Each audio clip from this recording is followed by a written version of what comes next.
আমরা এখন যাচ্ছি গ্রামের প্রাকৃতিক দৃশ্যে ছোটদের নিয়ে অন্যরকম একটা ঝালমুড়ি খাওয়ার জন্য। একটা বর্ষায় ঝালমুড়ি খুব সৌন্দর্য একটা মুহূর্ত হবে। আপনারা আমাদের সাথে থাকুন। এটা অন্যরকম ছোটদের নিয়ে, সুন্দর শিশুদের ছোটদের নিয়ে সুন্দর প্রাকৃতিক পরিবেশে বর্ষাকালে একটি ঝালমুড়ি আয়োজন করেছি আমরা। তো খুব সুন্দর একটা পরিবেশের মধ্যে দিয়ে আমরা যাচ্ছি। ওটা জায়গাটা অনেক সুন্দর গ্রামের মধ্যে। এটা বৃষ্টি যখন থেমে গেছে, বৃষ্টির পরে আমরা বের হয়েছি বাড়ি থেকে একটু দূরে নদীর পাড়ে প্রাকৃতিক অভয়ারণ্যের মাঝে। তো ছোটরা যেরকম করে আমি কিছু বলবো না, ওরা যেরকম করে সেভাবে ওদের সাথে ঝালমুড়ি খেতে আসলাম। তো এখন রেডি করার পালা, ওরা ওদের মতো করে সুন্দরভাবে করতেছে। আসলে একটা জিনিস হচ্ছে ওরা দেখতো বড়রা করে যে ওগুলো ওরা দেখে ওরা শিখেছে, ওদের একটু ইচ্ছা হলো।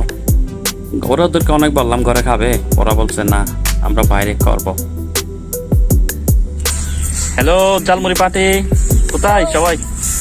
এই ঝালমুড়ি পার্টি সবাই হাত দেখাও। এই আমাদের ঝালমুড়ি পার্টি আরম্ভ হবে এখন ছোটদের নিয়ে একটা ঝালমুড়ি গ্রামের প্রাকৃতিক দৃশ্যের মাঝে।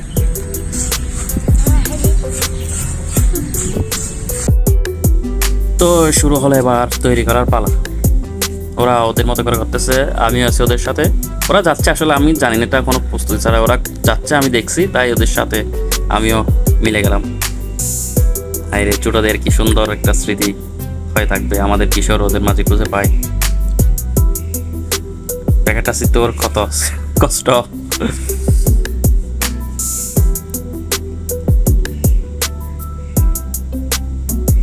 খুব সাহসী একটা ঝালমুড়ির আয়োজন, কোনো বিলাসিতা ছাড়া সহজ সরল গ্রামে সহজ সরল ছেলেগুলো কি সুন্দরভাবে ঝালমুড়ি আয়োজন করতেছে, মাখতেছে, কারণ আমরা খাবো। ওরা অনেক আনন্দিত, অনেক উৎসাহ নিয়ে ওগুলো রেডি করতেছে। খাওয়া শুরু হয়ে গেল ইতিমধ্যে, আমাদের ঝালমুড়ি খাওয়া খুব স্বাদ হয়েছে। ওরা বলতেছে ওরা এর মধ্যে খুব আনন্দ পাচ্ছে। ওদের স্কুল বন্ধ ছিল তাই এটা নাকি ওরা আয়োজন করছে, আবার কালকে তাকে স্কুল।